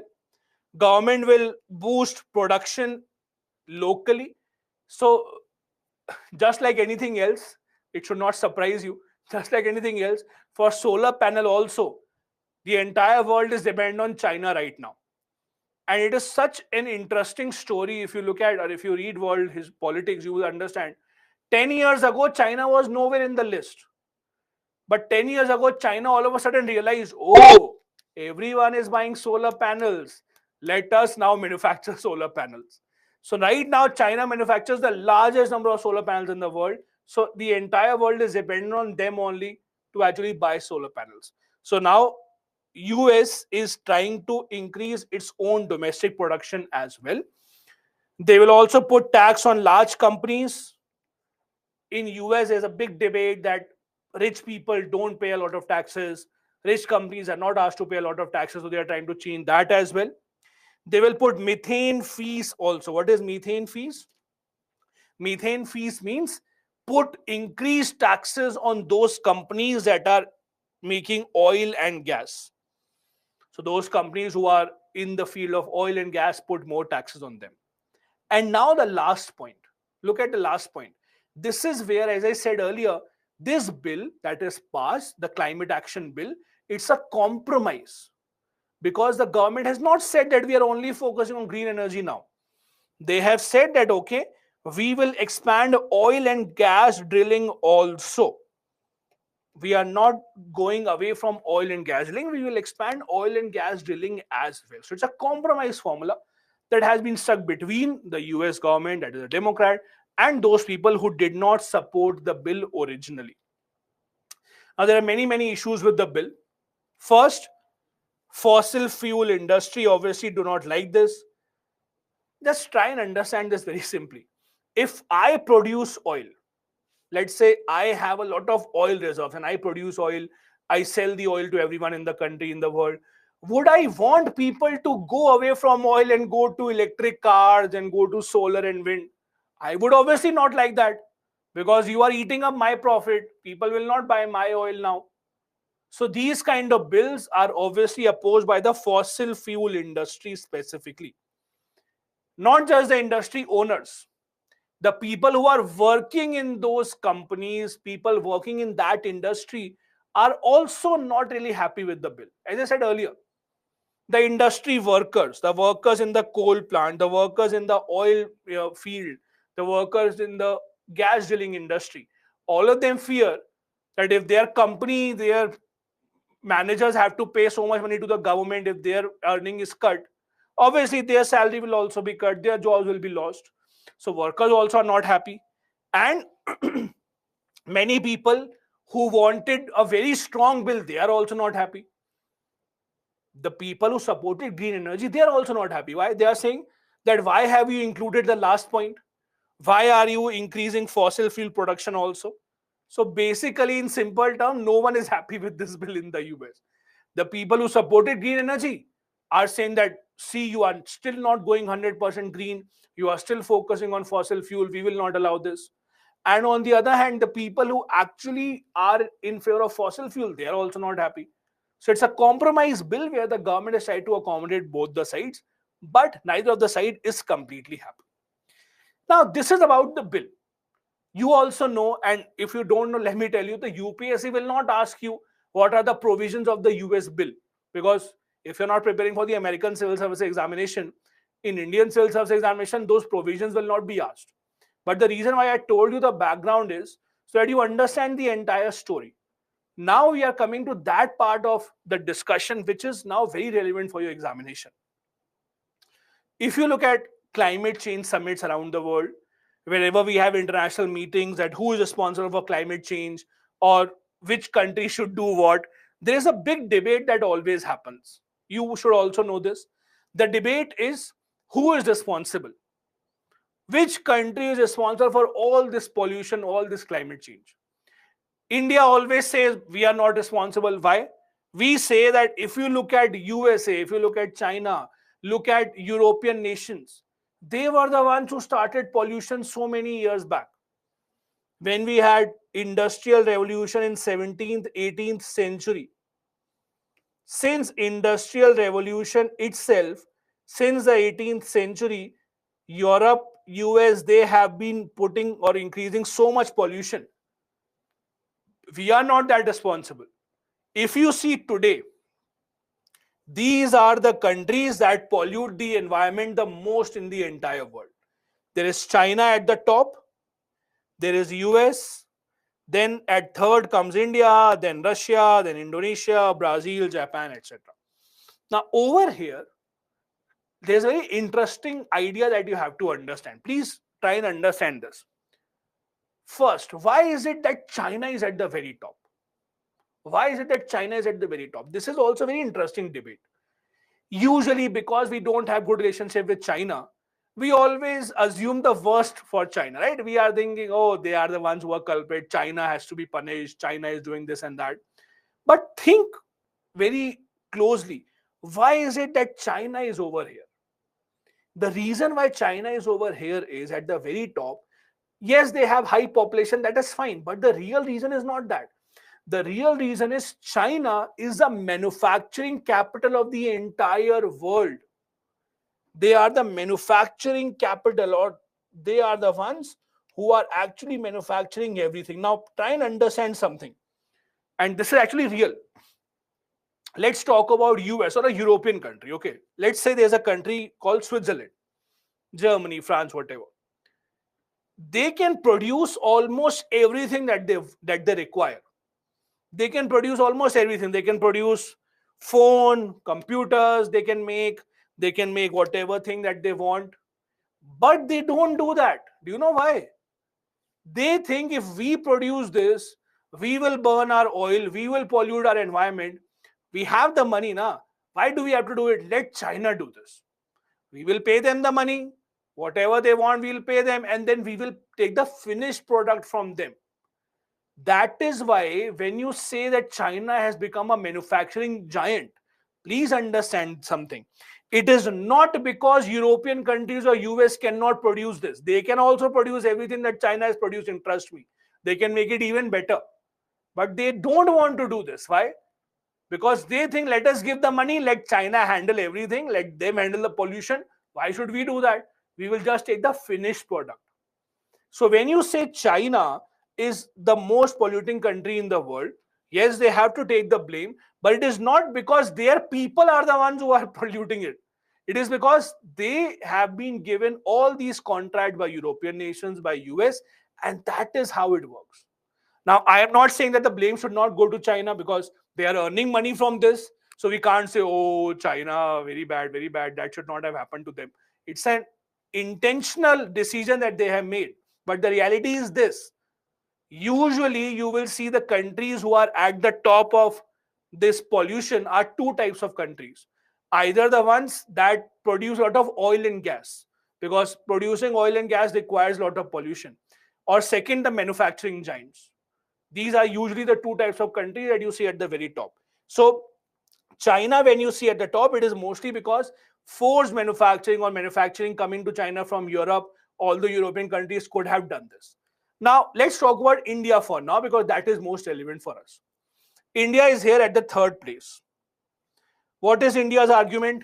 You all know, whenever we have climate change summit, what does India say? India says, don't take the complete number or don't take the overall number. What should we take? We should take per capita. We should take per capita, means we should actually divide it by the population that we have and see per person how much pollution we are doing. Right? Now, let me ask you an interesting question here. If we consider countries on per capita basis of carbon dioxide emission, let's take an example or idea. If we divide or if we rank the countries on CO2 emissions per capita, which countries do you think would come at the top? Any idea? Which country would think come at the top? Okay, I have USA, everyone is saying. Okay, Qatar is okay. 60%, 70% are saying US. Okay, many people are saying US. Okay, let's reveal the results here. These are the results. First, which no one of you actually gave the answer, Saudi Arabia. As I said earlier as well, the reason why some countries will have a lot of high pollution is because they are oil producing, gas producing nations. So see Saudi Arabia here, right at the top when it comes to per capita emission. They have very low population and they have a huge oil production. Another interesting example is Australia. Many people here also don't imagine Australia to be a polluting country. Why? And why is it here? Australia has a lot of mineral reserves. They extract a lot of mineral. Talk about coal, talk about uranium. A lot of this extraction of minerals happening in Australia, all of that results in the per capita emission being very high. But the interesting, and you see, this is where India is. Behind all these nations, South Africa, Turkey, Brazil, Indonesia, etc. But then the interesting part is, and this is also a kind of, I won't say media manipulation, but this is also diplomacy. I'll tell you what this diplomacy I'm talking about. At the climate change summits, whenever a climate change summit is held, let's say Paris Climate Change Summit is held, or whenever we have talks about climate change is happening, you never hear the word Australia. Do you ever hear that word? No. Everyone is giving the blame either to India, or we are saying China, or we are saying USA, or we are saying Russia maybe, or we say European Union. Australia is hiding in the corner, not saying anything. They are sitting quietly because they know no one is noticing us. But if you see the reality here, this is where Australia, Saudi Arabia are. Now, the interesting part here is, and this is where diplomacy becomes very, very important. You know, this is the role of diplomats. This is where diplomats come in the picture. That their diplomats are so sharp that they just avoid the conversation. They never let their name come in front. Although they are the ones who shall be the real culprits here, but you never hear their names. They are the ones who are actually steering this away. This is why when you become an IFS officer, Indian Foreign Services officer, this is also what you have to do. Make sure limelight is not on us. Okay? So make sure that you actually do your job perfectly fine when you become an Indian Foreign Service officer. Now, there are multiple developed nations that are doing something in this regard, not just USA. We took an example of USA and the bill that USA has passed. But other nations also are doing something. Let me give you two interesting examples. There is one example from Japan. Japan basically has a plan called Invest in Kishida. This is a plan announced by Japan under which they will spend $1.1 trillion for the Japanese economy. So almost 3 times of what US is planning to spend. US was about $369 billion. Japan is saying this is nothing. We will spend 3 times as much as you. So their plan is again to transition to clean energy, because Japan is a very interesting country. Japan is the one that has faced a lot of disasters. Let's not talk about Hiroshima, Nagasaki, but if you actually see, Japan is the country that faced the tsunami, because of which we had the Fukushima incident and the nuclear power plant emissions were very, very high. So Japan is also trying to transition towards other forms of energy. They're also trying to curtail their nuclear energy. They are trying to go towards other forms of energy as well. So they will be spending a lot of money. Then we have EU, European Union. They also have a plan which is called Fit for 55. What is Fit for 55? Do remember this. This plan is to reduce the emissions by 55% by 2030. So USA is not the only country that is actually trying to work in this regard. We have Japan, we have EU that are working in this regard as well. Japan is one and US is one. There are many other examples. India is also doing a lot of things. For example, as you know, we are focusing a lot on solar. We are focusing a lot on wind, but solar is one thing where India has made a lot of interesting development. In the past few years, the prices of solar power has come down drastically. The cost of solar power, solar panels has come down drastically in the past few years. So India has been working in that regard as well. So our focus is not really a lot on investment. Our focus is mainly on transitioning to other forms of energy. This is a kind of question that you can have from this topic. Any hopes of curtailing the global rise in temperature would only be fulfilled if the developed nations accept their responsibility and assist the developing nations financially. Comment. So this is the kind of question that you can actually expect from this kind of a topic. This is usually about the same debate of developed versus developing, of developing nations saying that developed nations should spend the money, developed nations should be the one who should give us more money. So those kind of things. This a global rise in temperature means the average temperature of the earth that is increasing. It can only be stopped if the developed nations give the money. Developed nations many times have accepted that, okay, we will give you money. Let's say what is happening in Pakistan right now. They are facing the worst floods of their history. They are saying that the floods are because of the global warming, the climate change that has happened. They are saying that the developed nations should give us money. So this is a kind of a debate around the world that the climate change, all this issue that we have is because the temperature of the earth is increasing because of what the developed nations have done so far. So developed nations have to give some help to developing nations. One question that I have, okay, I'll just take that question and then we'll move on to second or fourth topic. Why China don't think about pollution and environment?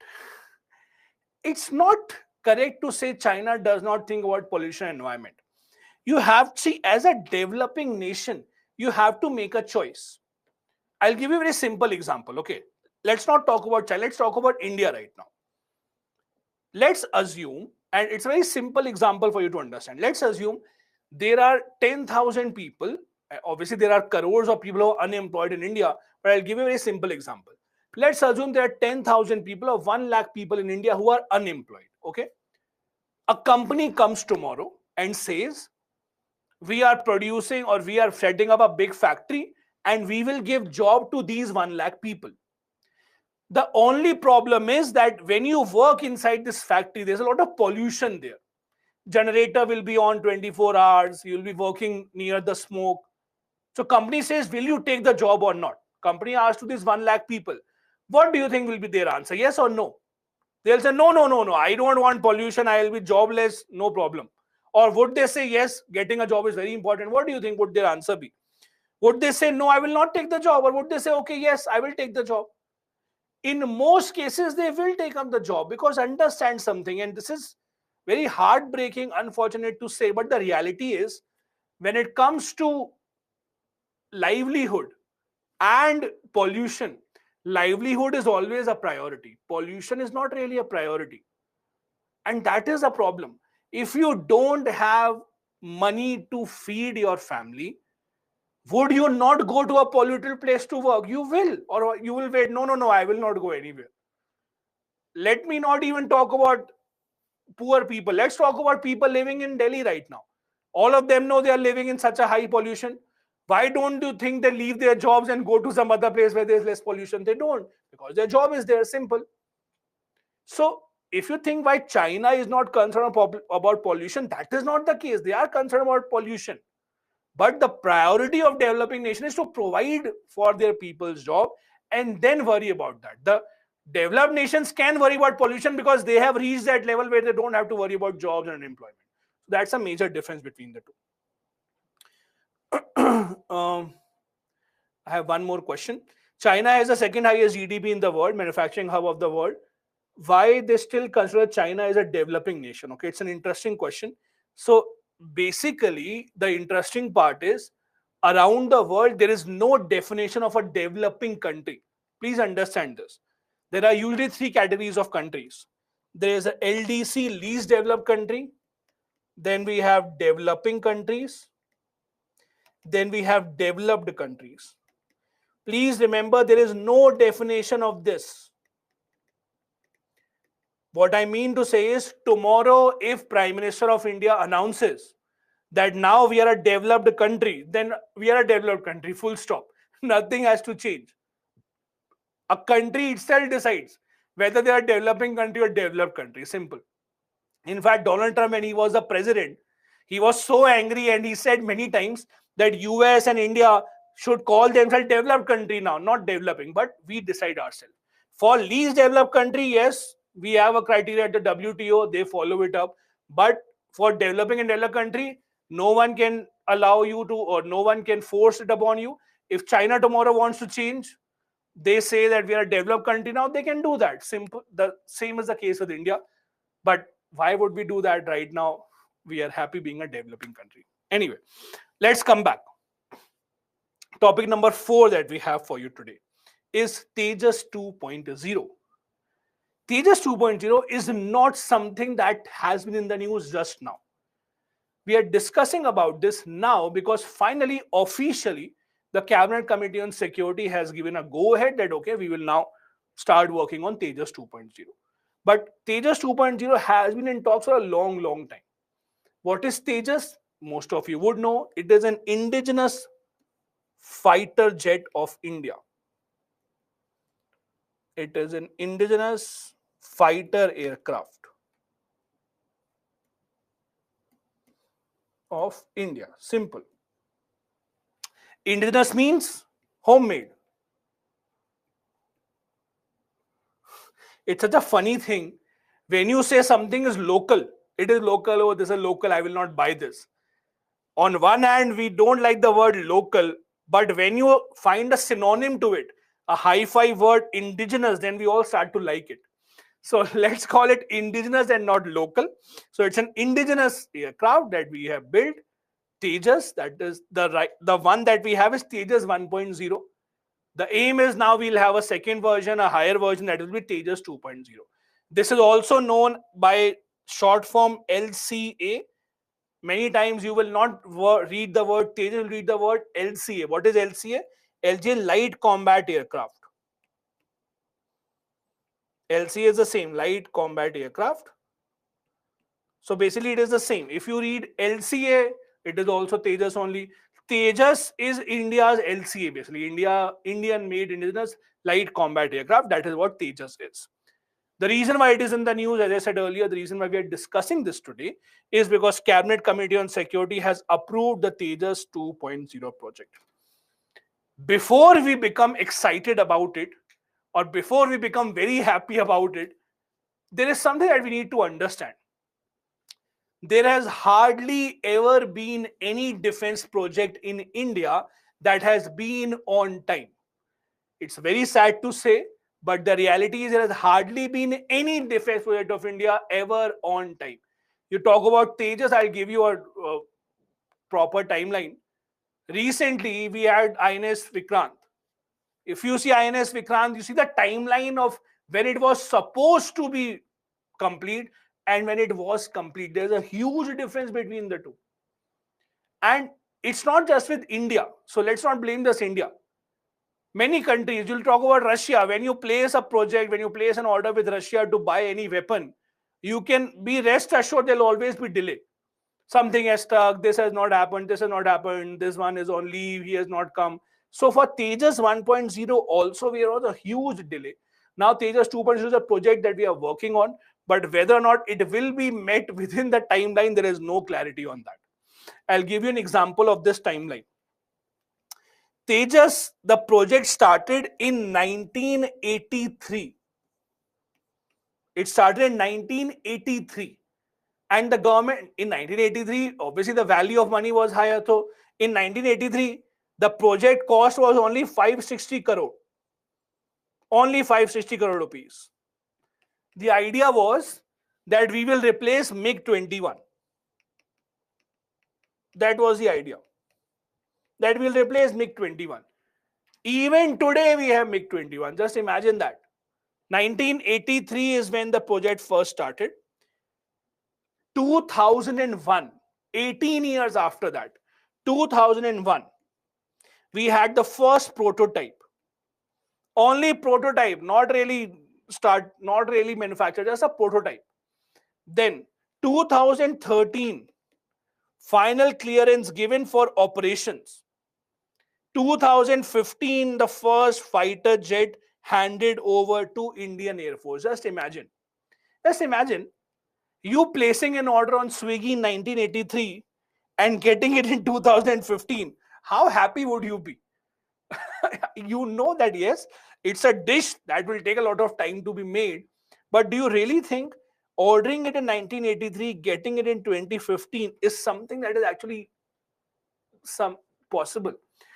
It was so delayed that when got introduced in 2015, I'm not kidding, when it got introduced in 2015, do you know, Indian Armed Forces said we don't like it. Why? Because they said the idea was in 1983. Since then, technology has changed so much that now it is already outdated. This is what happened when it was introduced and it was first inducted in the Indian Air Force. Indian Armed Forces said, no, we don't like it because in this much money, we can buy something from outside India with a more latest technology. So again, it's very sad to say, but many people say Tejas was outdated the day that it was inducted. Why? Because the first time that was introduced, it got so delayed that a lot of new technology had come up already. So it had to work again. So DRDO, the other people around the scientific community, they started working on Tejas again. And a lot of new things have been added in Tejas since then. Now, by 2022, by the end of this year, IAF will be getting about 80 Tejas with them. But again, the problem here is with the Tejas or with these kind of technologies, you have to understand every few years the technology changes. Every few years something new comes up. So when you delay the project so much, that is where the problem is, that by the time you get introduced it in the hands of the armed forces, it is already outdated. Now, I don't want to criticize it because it is a very good aircraft. It's a very good aircraft, but it is only good because a lot of things have been added recently as well. In its own category of the light combat aircraft category, it is considered to be one of the best in the world right now. So much so that many countries are planning to buy it, or so much so that many countries are trying to place order from it from India. And I'll discuss one interesting case of Malaysia.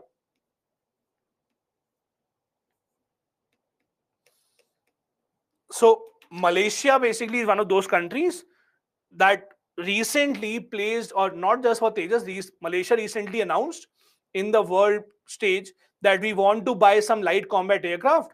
So every country was requested, if you have some aircraft, you can fill up this form, you can fill the tender, we will select which is the best. So Malaysia right now is deciding, and there is a competition between Indian Tejas and South Korean aircraft. And I'll show you which one. South Korea has a very interesting aircraft, very similar to Tejas. So it is between South Korea and India that these two countries are the ones which are in race to sell their aircraft to Malaysia. But this is a very, very significant movement for India, because it's difficult to imagine India selling fighter aircraft to some other country. That means we have come a long, long way forward. That is how this aircraft is actually made. One more thing, when you say Tejas is already there, why are we making, or why are we buying Rafale, etc.? Please understand, these are very different kind of aircrafts. You cannot compare a Tejas with a Rafale. That has much higher order technology. Rafale is a 5th generation aircraft. Much better radar, much better capability. Tejas, the capability of Tejas is a light combat aircraft. Light combat is very simple. See, the lighter the aircraft, the easier it is to move around or maneuver. Just try and understand something like this. If you're driving a cycle, how easy would it be to take a turn or go zigzag on the road? And then if you're driving a truck, how easy or difficult would it be to go zigzag on the road? Indian truck drivers can do anything, that is fine. But how easy or difficult would it be to actually maneuver that? Light combat aircrafts are mainly made for combat, fighting, so that they can maneuver very easily, change direction very easily. That is the capability of Tejas. In terms of missile, in terms of radar, it may not be the best in the world. But because it is a very light combat aircraft, means it's very easy to fly, very easy to maneuver. Rafale, on the other hand, is a much higher order technology. So you cannot compare the two. They are very different technologies, they are very different types of things. Both of these have very different capabilities. Sukhoi, for example, is a very heavy aircraft. But the good part with Sukhoi is because it's a heavy aircraft, that means it can carry more weapons. So there are very different types of capabilities, different types of applications of different aircrafts. Now, the Tejas 2.0, as I said, is a project to ensure that we have a higher version or even more advanced version of Tejas. The current one that we have is considered the Tejas that we have is fourth generation, 4.5 generation. Now, generation is based on the kind of technology that it has, just like we have 4G, 5G, etc. Rafale is a proper fifth generation aircraft.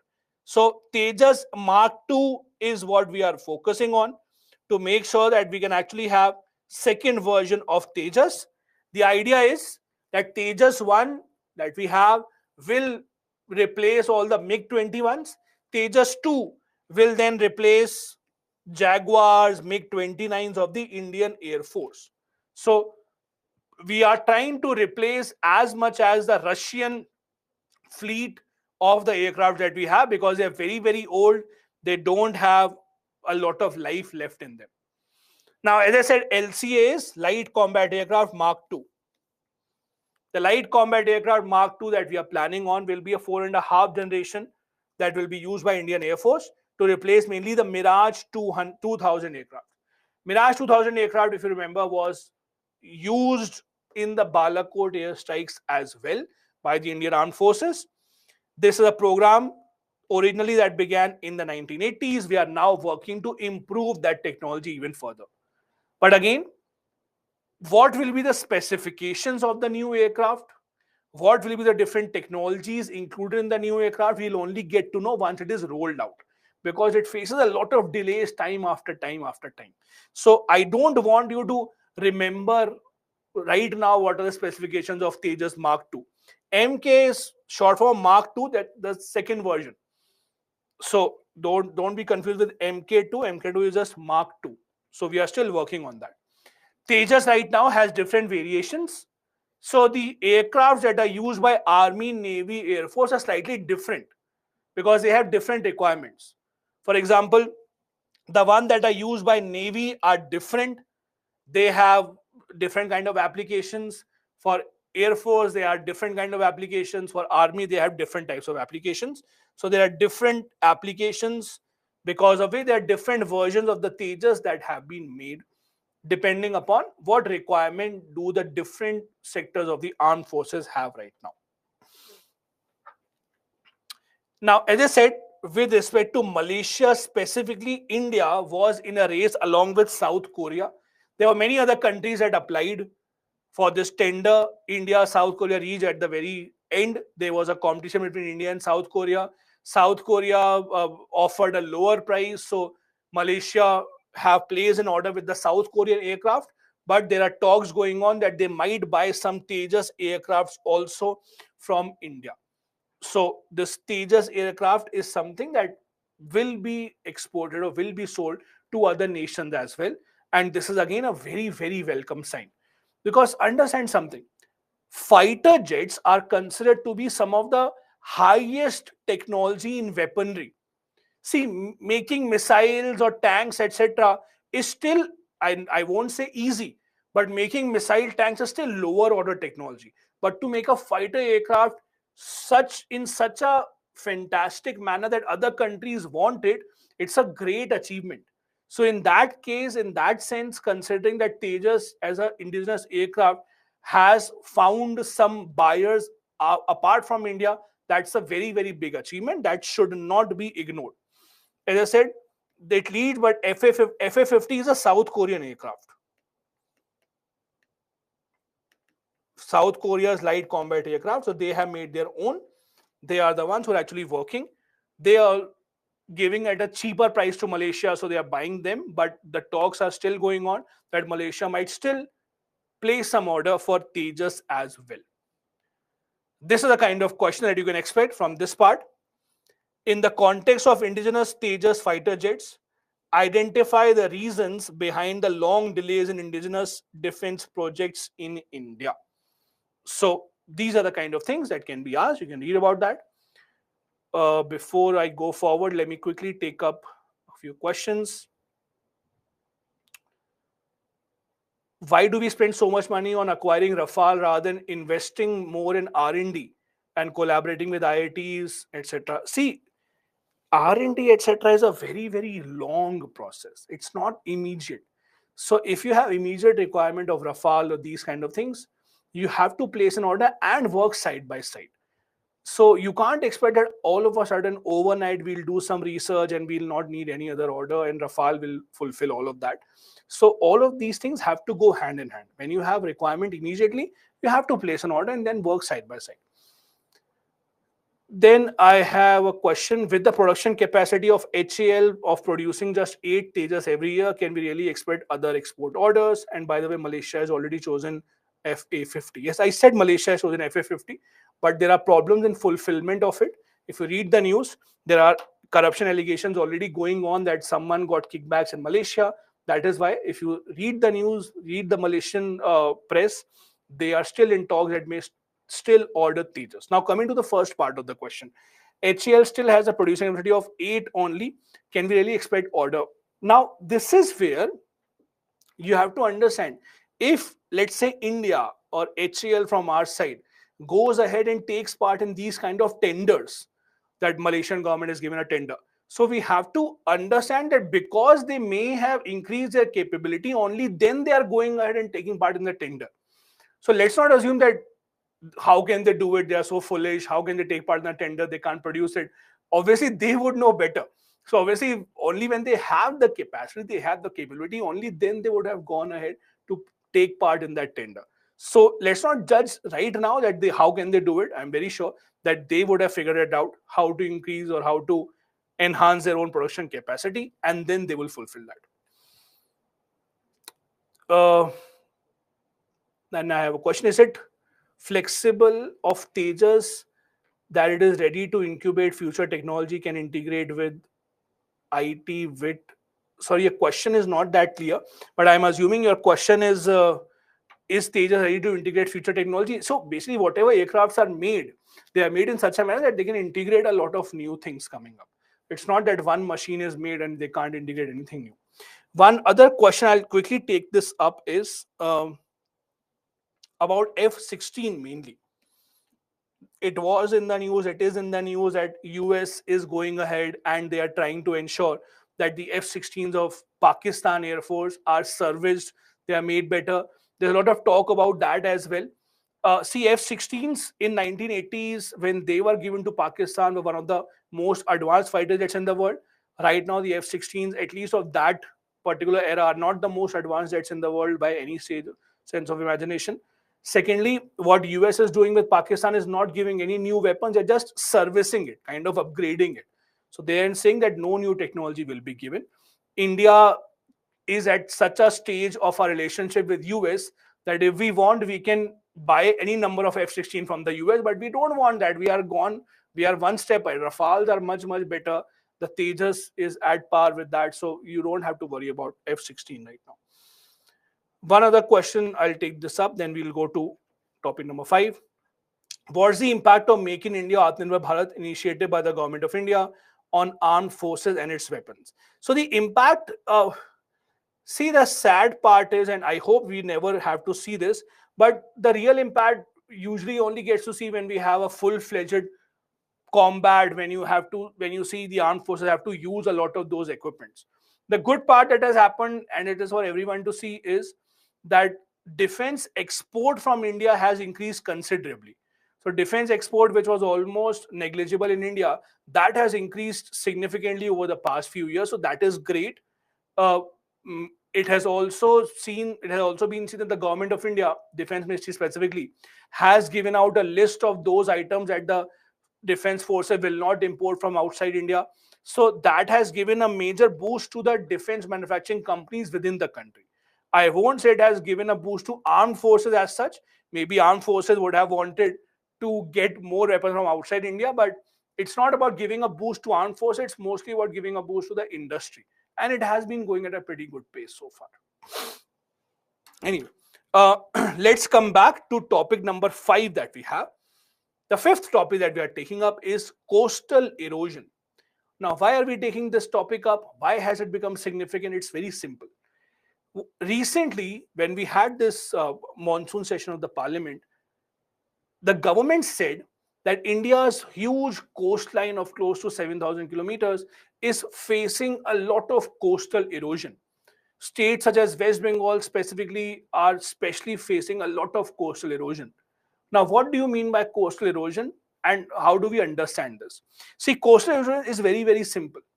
When let's say you see the coastline, let's say if this is the beach and this is where the water starts. Okay. When this water actually starts increasing its reach, it takes away all the stone, rocks, and it increases, it actually eats up the land. That is called coastal erosion. When the size of the coast reduces, when the land is eaten up by the water, in simple terms, this is called coastal erosion. It can be due to various reasons. The sea level may rise, a strong wave action, there's a lot of strong wave that might come up, and it might also take rocks, soils, etc. away. That is how the coastal erosion can actually be seen.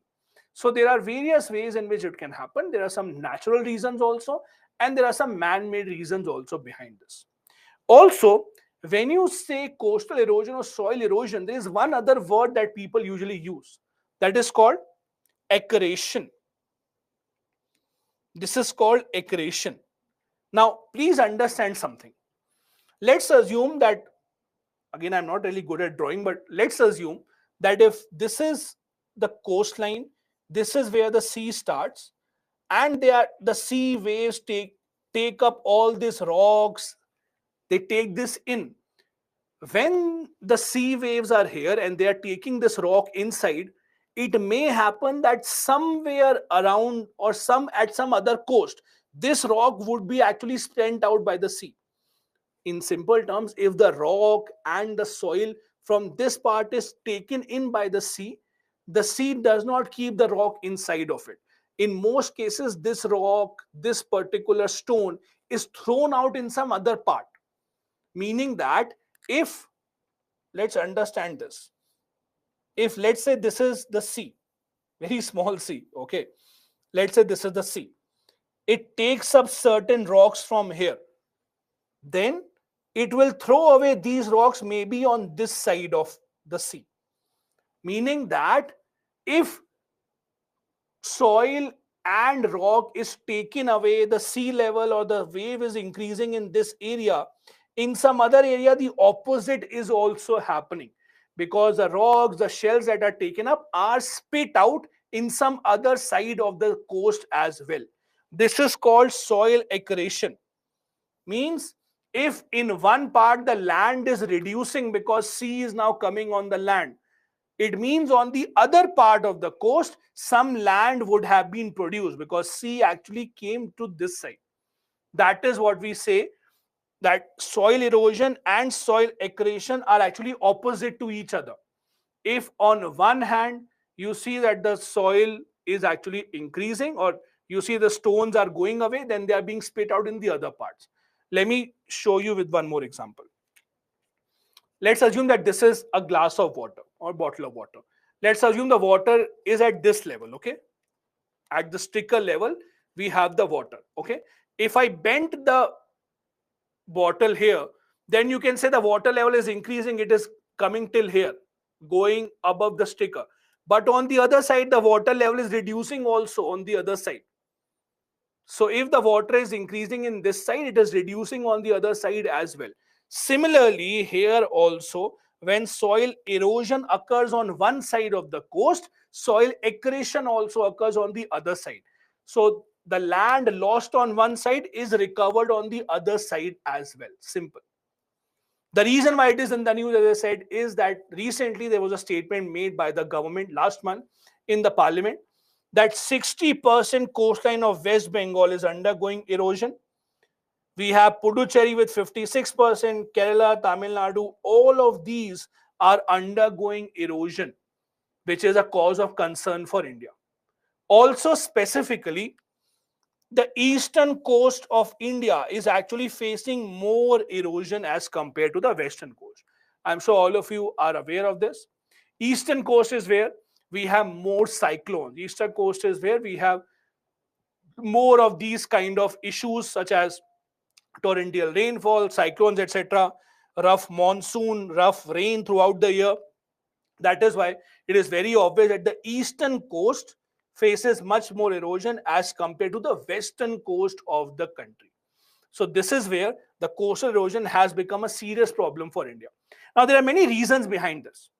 There are some natural reasons that we can't control. If there is cyclone, for example, we can't control that. If there is a wave action, if there's a high tide, high wave, we can't control that. This is not within our reach. But there are some things that are happening because of our man-made activities. As far as the natural part is concerned, we can't do that. Natural phenomena will occur, littoral drift will occur, but anthropogenic activities, meaning that activities from human side have to stop. For example, deforestation. A lot of mangroves, the mangroves that we had this potential of ensuring that these kind of coastal erosions don't happen. A lot of mangroves have also been cut down, because of it the problem of coastal erosion has actually increased. So while we can't stop heavy rainfall, we can't stop natural phenomena like the cyclones, we can ensure that encroachment to the coastal areas doesn't happen. You see what is happening in, for example, Uttarakhand, Himachal Pradesh. When you see flash floods, the flash floods that happen in Uttarakhand, and unfortunately they keep on happening after every few months. You see what is happening in Pakistan. When you build infrastructure very, very close to a water body, they will always be in the sight of danger. That also is because we are not leaving any distance between the water flow and the human activities.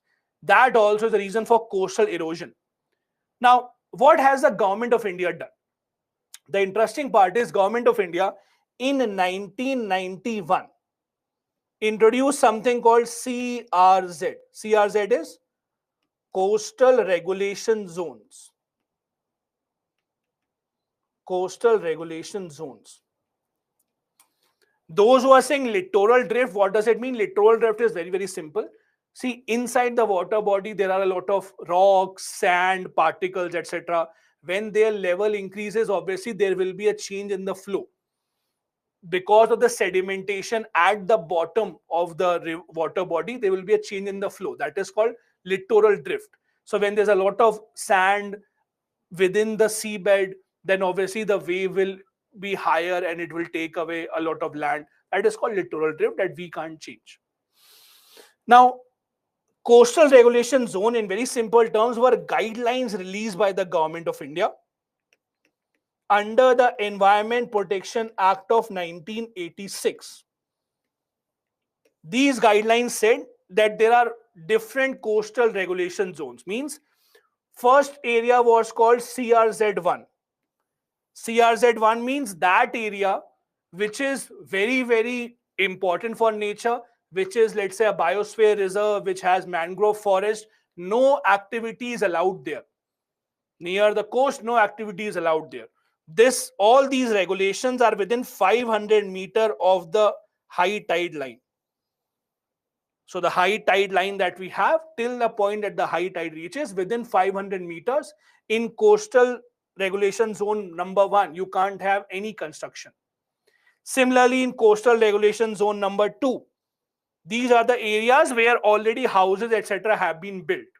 So you can't break away the houses, but in those areas also, manufacturing has to be curtailed. In these areas of CRZ 1, 2, 3, 4, you have to take special permission from the government authorities if you have to construct any single thing. These are called CRZ, Coastal Regulation Zones of 1991, that were introduced by the government of India. You will get all these details here. Please make sure that you remember the coastal regulation zone. The coastal regulation zone number 1 means the most strict restrictions are there. You can't build anything. On the second coastal regulation zone number 2, you can have some activities. Number 3 and number 4 are where you can have some tourist activities, etc. But you can't build any permanent infrastructure. For example, when you see beaches, etc., you can build washrooms, toilets, etc. You can build infrastructure which is not permanent in nature, but you can't build a lot of permanent infrastructure in these zones. The reason for the government of India to introduce the CRZ was to ensure that we don't have any people who are encroaching on the coastal zone near these water bodies. These coastal zones, as I said, are up to 500 meters from the high tide line. This infographic that you see has all the details. You can read them in the PPT as well. These 500-meter area from the high tide line is where all these construction activities will be restricted and they will not be allowed to take place. Also, the latest rule says that no development can happen 20 meters from all the islands. Any island that we have on their coastline within 20 meters, no development of any kind can take place. That is why you see, even when you talk about, let's say, when you go to Goa, when you go to Odisha, when you go to Maharashtra, whenever you see that coastline, immediately on the beach, you will not see anything that is being built up. Permanent infrastructure doesn't get built up. There's always a gap that is given. So up to 20 meters, you cannot have any development in any of the islands close to it. From this particular topic, the most important part is about the coastal regulation zone. So do read about that. The question that you can actually expect is, what are coastal regulation zone norms in India? Assess their success in curtailing the coastal erosion in India. You can write this in about 200 words. And you can write an answer to this as well. These are the topics that we had for you today. This was a coverage of GS3 Environment and Science and Tech from the month of August. I'll quickly take up a few questions that have been given to me. According to Bloomberg article on Atmanirbhar Bharat Government of India's initiative, India will have lack of weapons till 2030. Keeping in mind our article, what's the impact of Atmanirbhar Bharat initiative on India's defense equipments, and is the defense manufacturing industry capable of fulfilling defense needs? See, understand something. The government of India has never said that we are stopping import of all the weapons. There are just a few of the things that we are not importing from outside India. Secondly, let's say some experts say that if we follow this policy, we will have lack of weapons. Understand something. When the government assesses the situation, they can very easily change these policies. For example, let's say by 2025, the government realizes, oh, we don't have enough weapons. No government will say, no, we will stick to our policy of Atmanirbhar Bharat. They will easily import it from outside. Policies are not laws like Atmanirbhar Bharat initiative, etc. These are policies. These are guidelines. So if the government believes that in the coming years we have a problem and we need more weapons, they can very easily import that. It's not something written in stone. So we don't have to worry about that. Okay. Then I have a question. India's western coast have less widespread continental shelf, while eastern coast have much wider continental shelf. Does it affect coastal erosion? No, it does not. Coastal erosion is not affected by that particularly. Perfect. So these are the questions given to me. This brings me to the end of the webinar. I hope you had a good time. I hope you understood all these topics. We'll be meeting soon with coverage of the next topics in the next upcoming webinar. Thank you so much. Bye-bye. Good night. Have a good day ahead. Jai Hind.